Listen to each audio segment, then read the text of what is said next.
YTN 라디오 이동의 뉴스 정면 승부 2부 시작하겠습니다. 문재인 대통령이 주재한 2021 피포지 서울 녹색 미래 정상회의가 서울 선언문 채택과 함께 막을 내렸습니다. 문 대통령은 2030년 온실가스 감축 목표를 추가 상향하는 계획을 밝히기도 했죠.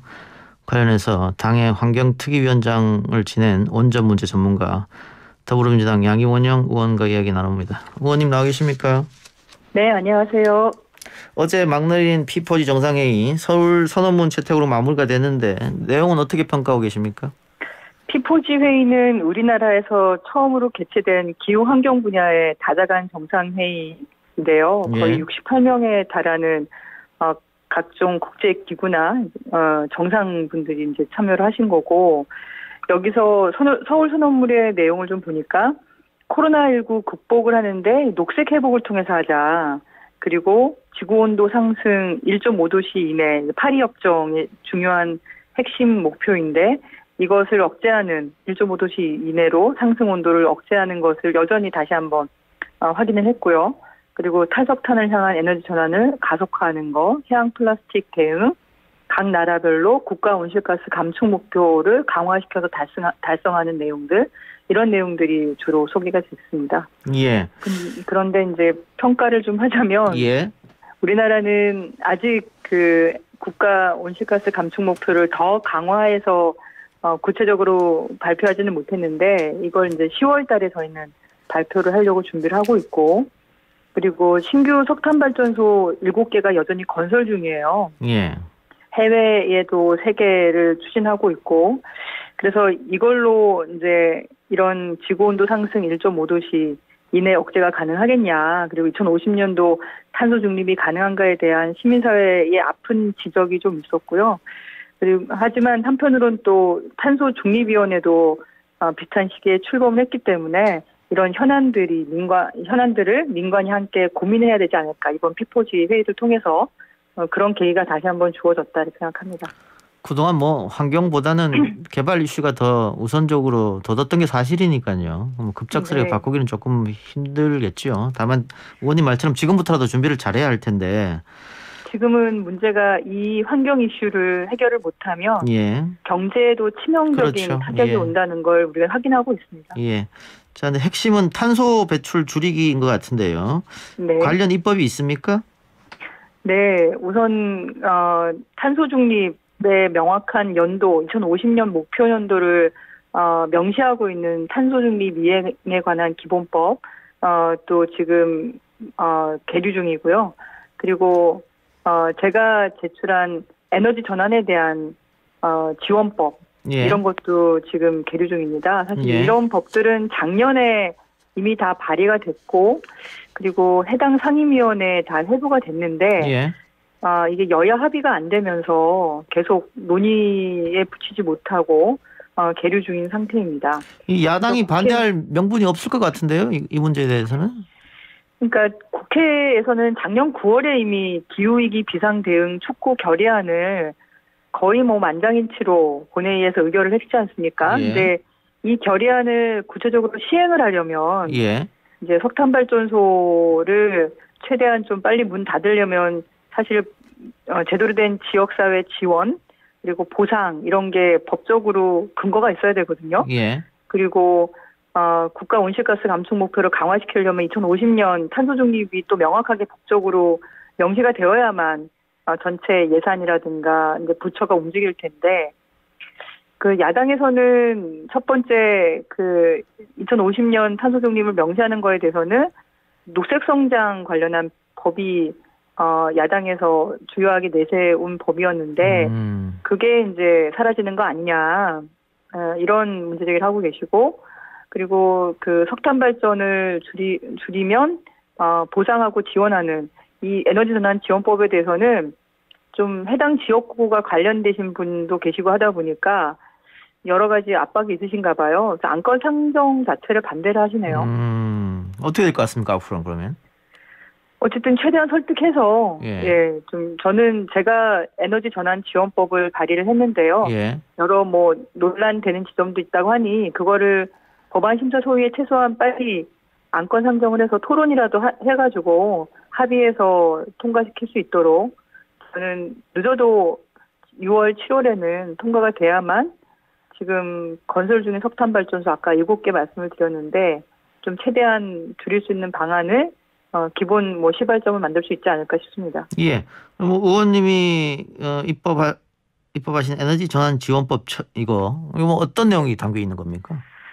우리가 에너지 전환을 한다는 건 그러니까 위험한 원전과 그리고 온실가스가 많이 나오는 석탄 발전을 이제 줄이는 방향을 얘기하는 건데요. 그걸 예. 재생에너지로 바꾸는 거죠. 그리고 에너지 소비를 줄이는 거고 그렇게 할 때 발전 사업자가 이미 발전소를 건설 중이거나 아니면 운영 중인 그런 원전과 석탄 발전소가 있을 때 그걸 만약에 발전 사업자가 그걸 줄인다고 하면 일지 문을 닫는다거나 건설 중인 걸 중단한다고 할 때 해당 지역과 주민들 포함해서 그리고 노동자 그리고 그 관련한 연구기관 다 발전 사업자까지 정당하게 보상하고 지원하는 그런 근거 법안입니다. 그래서 네. 에너지 전환 지원위원회도 만들고요. 그리고 이 비용을 어디서 충당할 거냐 가지고 좀 논란이 있긴 한데 그것도 지금 탄소 중립 관련한 법안과 연결해서 좀 논의를 하고 있습니다. 예. 근데 우리 실정이 제조업 비중도 여전히 높고 화석 연료 네. 의존도가 높은데 급작스럽게 이렇게 변화를 시작하게 되면 고용이나 성장에 좀 문제가 있지 않느냐 그런 이야기를 하시는 분도 계실 것 같아요. 그래서 석탄 발전소부터 하려고 하는 거죠. 예. 우리가 온실가스가 지금 7억 톤이 넘게 나오고 있거든요. 1년에. 예. 근데 그 대부분 거의 한 90%가 에너지 사용으로 나오는 겁니다. 에너지 예. 사용은 전기를 생산할 때 발전소에서 나오고요. 그리고 산업 공정에서 말씀하신 것처럼 제조업 공정에서 나오고 그리고 내연기관차, 자동차 굴림에서 나오거든요. 예. 그중에 비중이 제일 높은 게 석탄 발전소에서 나오는 거가 한 40% 정도 됩니다. 예. 그러니 공장을 당장 문을 닫는다거나 내연기관차를 전기차로 당장 다 바꾸는 거는 힘들잖아요. 예. 개수도 많고. 근데 석탄발전소는 전국에 60개가 있고 그리고 7개 건설 중이거든요. 그래서 이것을 전환하는데 비용도 가장 적게 들고 그리고 더 빠르고 그러니까 효과도 훨씬 좋고 그래서 석탄발전소를 빨리 줄이자 이런 얘기들이 있는 거죠. 전 세계적으로도 석탄발전소에 더 많은 관심을 쏟고 있는 이유인 거고요. 예. 그래서 탄소 중립을 갈 때 첫 번째가 석탄 발전소를 줄이는 거고 재생에너지로 바꾸는 겁니다. 예. 석탄 발전소 얘기했고 그럼 탈원전 이야기를 좀 해보죠. 일단 송영길 대표가 소형 모듈 원전 연구 필요성 언급했는데 의원님 반대하셨더라고요. 그 이유 좀 들어볼까요? 연구를 하는 거를 반대할 수는 없겠죠. 연구하는 것에 대해서. 근데 마치 이것을 이제 언론에서 좀 과잉으로 잘못된 보도를 나가는 경우가 있어서 제가 이제 바로 잡은 건데요. 그 SMR은 스몰 모듈러 리액터라고 해서 소형으로 모듈 형태로 한 50메가와트짜리를 이렇게 찍어내듯이 만드는 그런 원자로예요. 예. 근데 이건 아직 상용화되지 않았습니다. 마치 이제 이걸 통해서 탄소 중립을 달성할 수 있을 것처럼 이제 잘못 보도가 나가고 있는데 이거는 지금 2030년 정도 돼서야 상용화되지 않을까 이렇게 보고 있는데요. 근데 문제는 이것도 역시나 원전이라는 거죠. 빌 게이츠가 말하는 원전하고 또 다른 겁니다. 예. 네, 그러니까 이 원전도 역시나 원전이기 때문에 핵폐기물이 나오고 원전 상대적인 안전성이 있다 하더라도 원전 사고 위험이 있고 방사능 오염 위험이 있죠. 근데 규모가 작으니까 그 개수를 많이 찍어내야만 경제성을 확보하는 건데 그러면은 그걸 전국에 여기저기 다 깔아야 되거든요. 그게 이제 현실 가능하냐는 거죠. 그래서 미국에서도 이런 2030년에 2027년 목표로 지금 그러니까 상용화시키려고 하는 뉴스케일사의 SMR이 있는데 거기서도 이제 주랑 협약을 맺어서 입지를 좀 해보려고 하는데 그게 참 순조롭게 되고 있지 않죠. 지금은 태양광조차도 그러니까 배출 물질이 전혀 없는 태양광조차도 집 주변에 있으면 보기 싫으면 반대하고 입지가 어려운 상황인데 핵폐기물이 나오고 원전 사고 위험이 있는 것을 도심지에다가 이렇게 여기저기다가 설치하는 것이 과연 가능할 거냐. 안전 비용도 훨씬 높아질 거고요. 그래서 비용과 시간이 훨씬 더 많이 들 거기 때문에 이것이 탄소 중립의 어떤 해결책인 것처럼 보도되는 것은 사실과 다르다. 그런 차원에서 말씀을 드린 거고요. 뭐 기술 개발은 일부 필요하겠지만 문제는 전 세계의 원전 시장 자체가 지금 사형 산업으로 떨어지고 있어서 개발을 해도 과연 갈 데가 있을까 이런 걱정은 좀 있습니다. 그런데 미국과 러시아는 벌써 준비를 하고 있잖아요. 러시아는 이제 핵잠수함 기술을 가지고 소규모 원전을 개발을 하는 거고요. 그리고 미국도 아까 말씀드렸던 것처럼 뉴스케이사라는 이제 민간 회사가 그걸 개발하겠다고 지금 목표를 세우고 있는데 말씀드린 것처럼 그걸 개발하더라도 실제 테스트를 해봐야 돼요. 상용화 시키기 위해서. 근데 그걸 어디다 할 거냐는 거죠. 지금 현재 미국의 이제 큰 규모의 원전 4개를 오바마 정부 이후에 신규로 들어갔는데 그중에 2개는 거의 수조 원의 매몰 비용으로 그냥 끝나고 포기를 했고 또 2개는 한 10조 원 들어간다는 게 거의 25조까지 돈이 들어가면서 이걸 과연 계속 갈 수 있겠냐 그렇게 지금 굉장히 힘들어하는 상황이고 그리고 지금 이 작은 원전도 만약에 그 경제성을 확보하려면 굉장히 조그만 원전이니까 원래 1000메가와트짜리를 해도 이제 경제성이 될까 말까 하는데 50메가와트짜리를 하니까 이거를 도대체 몇백 개를 찍어야지 될 거냐. 그럼 그 몇백 개를 도대체 어디다가 입지를 할 거냐. 이런 문제가 있는 거죠. 알겠습니다. 자, 원전 이야기 나왔으니까 최근에 환경단체 고발로 검찰이 최재형 감사원장 수사에 들어갔습니다. 작년 11월에 고발이 됐었던 사건인데 최 감사원장 또 보수 언론에서는 보복 수사다 이렇게 이야기하고 있어요. 의원님은 어떻게 생각하세요? 이 문제에 대해서? 이거는 작년 11월 달에 이미 시민사회에 대해서 최재형 감사원장이 좀 직권남용을 하고 있고 과잉으로 하고 있다.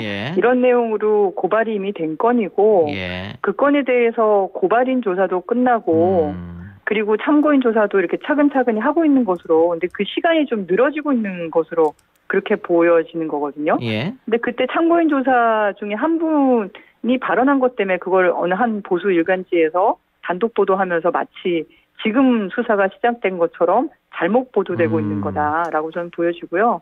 오히려 시간이 전 좀 늘어지는 것 같다는 그런 느낌이 오히려 듭니다. 11월 26일인가 그때 고발을 한 거고요. 고발인 조사도 그때 이미 진행을 하고 있었던 걸로 알고 있습니다. 알겠습니다. 좀 다른 얘기인데 더민초 소속이신데 목요일 날 청와대에서 대통령과 티타임 가지신다면서요? 네네. 어떤 얘기를 나누게 될까요? 저희가 이제 지난 재보궐선거 패배 이후에 20대 청년들에게도 쓴소리를 듣고 30대 청년들에게도 쓴소리를 듣고 그리고 여러 전문가분들 모시고 얘기를 다양하게 들었습니다. 그리고 지역구 의원님들은 민심 경청 텐트라고 해서 지역구별로도 얘기를 많이 듣고 저 같은 이제 비례대표 의원은 제 분야에 계신 분들도 만나 뵙고 현장에서나 이런 얘기들을 많이 들었어요. 그래서 그런 얘기들, 민심 청취한 얘기들을 대통령께 좀 말씀을 드리려고 하는 거고요. 그래서 저희가 뭐 여러 팀이 모둠이 나눠져 있습니다. 그 내부에서 어떤 얘기들을 할지 논의를 같이 하고 있는 상황입니다. 마지막으로 하나만 더 여쭙고 마치겠습니다. 조 전 장관 회고록 출간 때문에 당 지도부가 곤혹스러졌다 이런 얘기가 들리던데 초선 의원들 분위기는 어떻습니까? 저는 기사로 접하고 있습니다. 그러세요? 네, 이 건이 사실 당장 국민들의 삶에서 가장 중요한 문제라고 보기는 아직 어렵고 그리고 정치적 쟁점들이 워낙 이렇게 부각되다 보니까 서로 조심스러워서요. 기사 정도로 저는 접하고 있습니다. 알겠습니다. 의원님 오늘 인터뷰 고맙습니다. 네, 감사합니다. 지금까지 더불어민주당 양이원영 의원이었습니다.